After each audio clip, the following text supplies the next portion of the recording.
Welcome to the Daily Word Bible Study, a plain and simple book by book, chapter by chapter, and verse by verse study through the entire Bible. We are in the Gospel of John and chapter 4, and this is the story when Jesus comes across a Samaritan woman. Now, Samaritans in the Bible were half-breeds, in that if you go back and with the fall of the northern kingdom, okay, the 10 tribes, and they were conquered by the Assyrians. And then as a result, they were deported.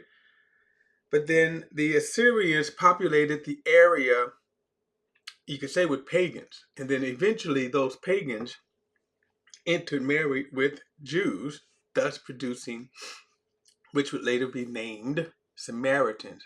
Again, half Jewish people. Now, this exchange, over time, the Jews begin to hate and despise the Samaritans. They just do not want to be associated with them in any way. And so as a result, although they lived in the land of Israel, the Jews avoided their territory. But as you're going to see, they kind of develop animosity and kind of their own version of not Judaism, but the Abrahamic covenant. And as you're going to see, again, this is an interesting story. And if you wanted to even in any kind of way use this as a blueprint for how racial issues should be dealt with, this is a good example. So let's get into it. I'm going to start reading in back at verse 1 so we get this, again, the continuity of the story. It says, verse 1 says that when Jesus knew that the Pharisees heard he was making and baptizing more disciples than John, though Jesus himself was not baptizing, but his disciples were, he left Judea and went again to Galilee. He had to travel through Samaria. Now, Samaria was the old region. The actual word, Samaria was actually the capital city. After Solomon's son, Jeroboam, split the nation, then the southern kingdoms, which was Judea, its capital was Jerusalem, and then the northern kingdom, its capital was Samaria. And that went on into the Babylonian invasion. Okay, so the region of Samaria is still the same. So he had to travel through Samaria. So he came to a town of Samaria called Sychar, near the property that Jacob had given his son Jacob. Jacob well was there, and Jesus went out from his journey, sat down at the well. It was about 6 in the evening. Now, kind of interesting note too, when it says that Jesus was worn out from the journey. Again, this is just another example. When we say that Jesus was 100% God and 100% man, and when we say 100% man, he wasn't a figure or an image. So, for example, in the Old Testament, you would see appearances of God in an angel form, and these angels look like men. There might have been something really kind of dazzling about them, but they look like men, but they were not actual men. In other words, they were not actual flesh and bone. Jesus was a man, 100% man in every way. DNA, down to the DNA. He was an actual man. And so this is kind of shows that here by he was tired, he ate, he slept.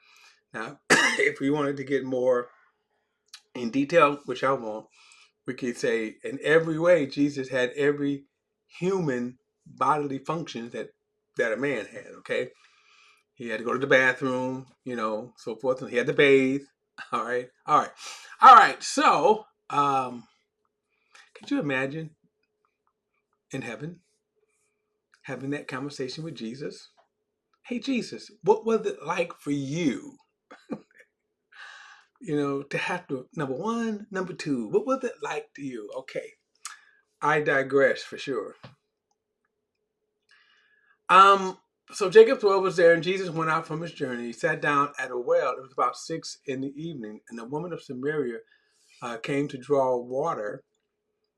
Give me a drink, Jesus said to her, for his disciples had gone into town to buy food. How is it that you, a Jew, ask to drink from me, a Samaritan woman? She asked. But the Jews do not associate with the Samaritans. So again, we see the tension here. It's not really fair to call this racial tension. Um, the ideology, the ideal is the same. How the Jews looked at the Samaritans and treated the Samaritans, but you can't tie it to especially our today racial climate. But for sure, the Jews discriminated against. They certainly characterized um, the Samaritans as inferior. Later on, we're going to see that the Pharisees are going to call Jesus a Samaritan. That would be akin to, today being called the N-word. So that's how kind of bad it was. Now you can see she's aware of it, and actually has even assumed a kind of a defensive posture. So verse 10, Jesus answered, if you knew the gift of God and who is saying to you, give me a drink, you would have asked him and he would give you living water. So now he immediately shifts the social emphasis here. He immediately shifts. He doesn't even engage it. Now, and I could go a number of ways with this. How we think today, how we think about the issues of race.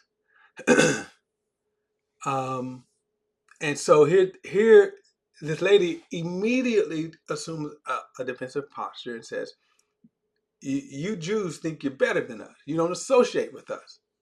And notice what he says. Well, okay, if you knew who was talking to you, you would ask him for living waters. And guess what? He said, and he would give it to you. So that disarms her argument. Verse 11, sir, said the woman, you don't even have a bucket and the well is deep. So where do you get this living water? You aren't greater than our father Jacob, are you? Who gave us this well and drank from it himself, as did his sons and livestock. So again, she sort of tries to kind of come back on a social level, a heritage. Notice she does say, hey, Jacob our father, because in reality, they were. If you stop and you think about her argument, the Jews would have probably tried to argue that they were not true Jews. And the question would be, well, how can that be that if you go back and say, well, who is a true Jew? I mean, in other words, who is a true son of Abraham? Abraham begat Isaac. Isaac was a true descendant of Abraham. Isaac begot Jacob. Jacob was a true descendant of Abraham and Isaac, or Isaac Abraham, right? But when you get to the 12 sons, remember, his 12 sons were divided among 4 women.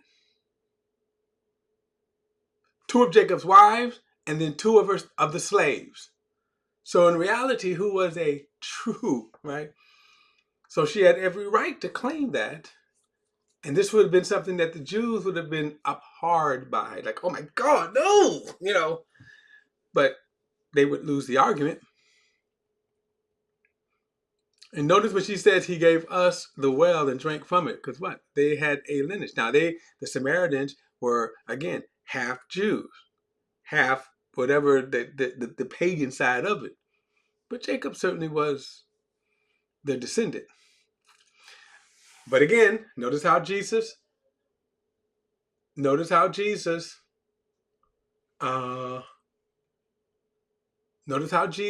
kind of, again, ward off that social aspect. And let me just say this. He's not warding the social because he doesn't want to engage it. It's just not that important. He's going to give her the more important. Now, you could say that the Jews mistreated them. The Jews looked down on them. But notice the more important message here that Jesus is going to focus on. And this message is not designed to correct the social issues for her in this case. In other words, it wasn't going to bring Jews and Samaritans together. So he said, Jesus said, everyone who drinks from this water will get thirsty again. But whoever drinks from the water that I will give him will never get thirsty again, ever. In fact, the water that I will give him will become a well of water springing up within him for eternal life. That right there becomes the most important message. And this message is given without Jesus addressing who's right, who's wrong. This message is not designed to say, here's how we can, change the social structure. Verse 15, sir, the woman said to him, give me this water so I won't get thirsty and come here to drink water. Now and draw water. So she's sort of not still getting it. Jesus is talking about eternal life.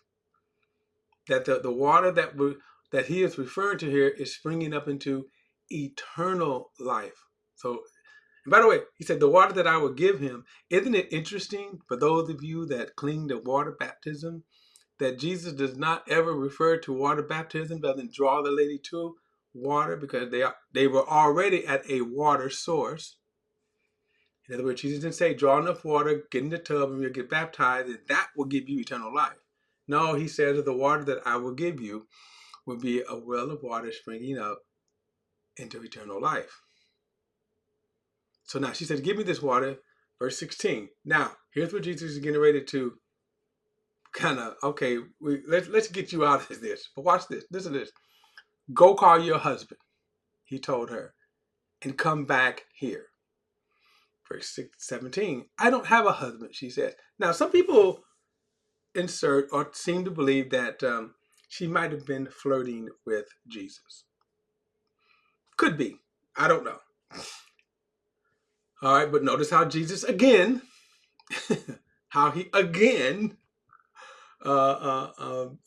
cuts her down, cuts her off at the knees, so to speak. He said, you have correctly said, I don't have a husband, Jesus said. For you have had 5 husbands, and the man you now have is not your husband. So what you have said is true. Now, it's kind of hard to understand what Jesus means here. And this is what I mean. In other words, we can understand what he means. The very fact that he says you have had 5 husbands. So by the law, legally speaking, she is not married in the sight of God. Okay? She is not married in the sight of God. So this kind of gives us some insight into the woman's character. Now, remember I said yesterday, there's a lot of people who think that the fact that she's coming to the well at the late hour was because of her character, that she was sort of shunned. She might have been shunned from the ladies of the town. And I said, well, it's just, we don't have any proof of that. But this verse could support it. But regardless, notice Jesus kind of now calls her character into question. When she says, I don't have a husband, well, really, she did have a husband. She had a 5th husband. I'm sorry. She had 6, well, put like this, 6 men, right? He said, you've had 5 husbands, and the man you're now with is not your husband.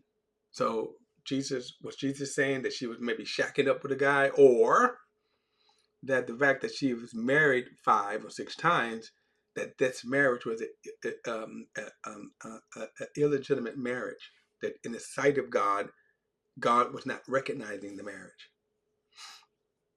So right here, he said, you have had 5 husbands. So this kind of gives an interesting thing about marriage that the Bible has kind of always maintained. And a lot of people don't like this kind of setting up when we talk about marriage. And again, marriage from God's perspective. So here's the lady, and by the way, she was an immoral, even though she's getting ready to claim a religion. But we haven't gotten to that yet, but she's getting ready to claim a religion. But yet at the same time, she is living a very questionable moral or biblical moral life. Because she's going to claim the law. She's going to claim, okay, uh, um, again, parts of the Abrahamic covenant. What is interesting is this. Law, Moses gives the law, right, after they came out of Egypt. The Samaritans would not come along until, just shortly before Nebuchadnezzar invades Jerusalem. Now, you have to kind of keep in mind when you look at the map, okay, and I don't have a good map. I have one, but I'm not going to go to this and look at my map. But I you know what, I will. This is not a good map that I'm getting ready to show. It's not a good map, and it'll give us some idea of what is kind of going on here geographically. All right, so let me see if I can see it here. All right, well, this is okay. So this would be Samaria, and this would be, I don't know if y'all can see that. I don't know if y'all can see that, but if you look at, let me see if I can get a clearer picture here. Can y'all see that better? That may be a little better. All right, so this would be Israel during the time of Jesus. And by the way, if you look at this map, so you see in the red, almost like in the middle of the page, Samaria. Now, if you look further down in the red, Judea, because right around there would be Jerusalem. Okay, and then so if you look at Judea in the red, and just kind of a little to the right of it, you see Jerusalem, the city of Jerusalem. And then if you go up, you see Galilee, right? This is Jesus' stomping grounds, Galilee, right? He was born in Nazareth. And I mean, you got to kind of really look, maybe squint. You can see Nazareth right under Galilee. You see Canaan. All of these. In fact, as we're studying John, remember Canaan is when he did his first miracles, right? And so when they would travel, so to go to the festivals, there were 3 festivals that they had to attend 3 times a year, and of course Passover was the big one. So they would travel, Jesus would travel, look at this, from Galilee, right? And then he would travel all the way down through Jerusalem, and then to attend the festivals. Now, as we are in John chapter 4, he's traveling from Judea back to Galilee, so up north. And notice he said he had to travel through Samaria, okay? So he had to travel through Samaria. Now, if you will notice, I'm going to see if it's on his map here. Yes, so if you look at the word Samaria, and then look just down beneath Samaria to the right, and you will see Sychar. Okay, so Sychar right there, that's the town where John 4 is taking place. Now, as you can see, but from a historic standpoint, remember this was all the land of Israel at the time. And if I go to an Old Testament map, you would see all of these, this Israel will be divided into the 12 tribes, okay? Actually 11 tribes, okay? But for our purpose here, in chapter 4, this is where Jesus is at. And again, so as he's going from Judea up, notice he said he is passing through Samaria. This is the region of Samaria, which the Jews hated. They hated this. And so now he stops in Sychar, which is in the region of Samaria, to get a drink. All right, so we'll pick back up with this in the next study. Don't forget to like and share this video, subscribe to BP, the Bible Perspective, and as always, if you have a thought, a comment, add it to the comment section below. All comments are welcome. I'll see you in the next study.